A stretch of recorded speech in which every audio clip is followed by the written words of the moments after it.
Сәлем баршаңызға, каналыма қош келдіңіздер. Бүгін үй жағдайында шардың көмегімен елка жасайтын боламыз. Видеоны соңына дейін көріңіздер. Осындай шар қолданатын боламын. Осы фирманыкін алдым.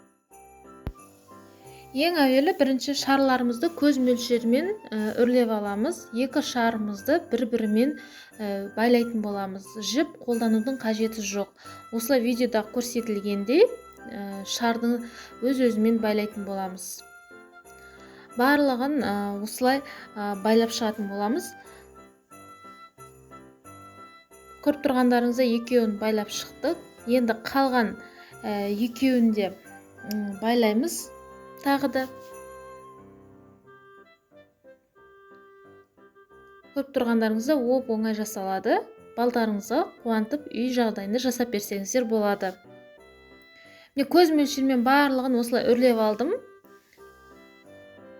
Барлығын үрлеп болған соң, енді шарларымызды біріктіретін боламыз. Екі алған шарымызды, төрт шарымызды X ретінде өз-өзін айналдыратын боламыз.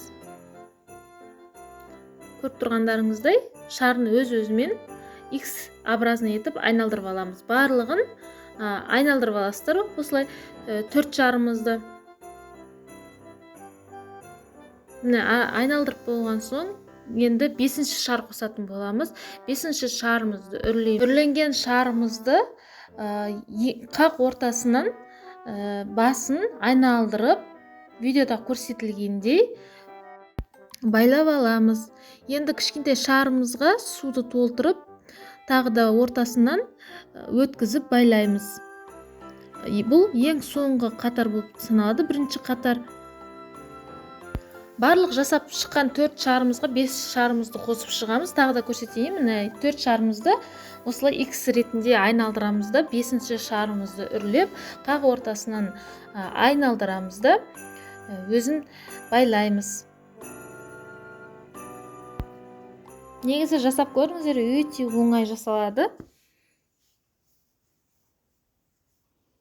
Барлығын 5-ші шарды қосып шықтық. Енді елкамызды жинайтын боламыз. Су қойылған шарымызды бірінші қоямыз да, кішкентай осындай жіп аламын. Мен жіп қолдандым. Немесе ШДМ деген ұзын шар болады, соны қолдансаңыздар да болады.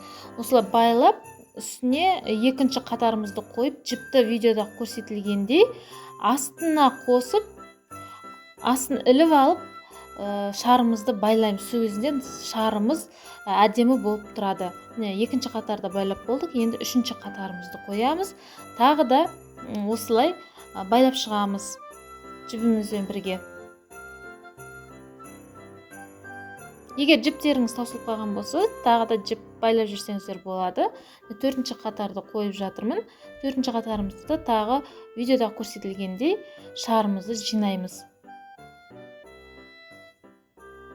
Тағы да көрсетейін, сіздерге түсінікті болу үшін.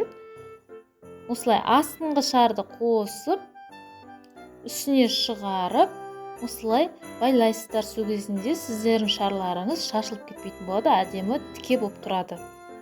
Ең соңында осындай звездочка қолданамын. Жұлдызды осындай трубочкамен үрлейтін боламыз.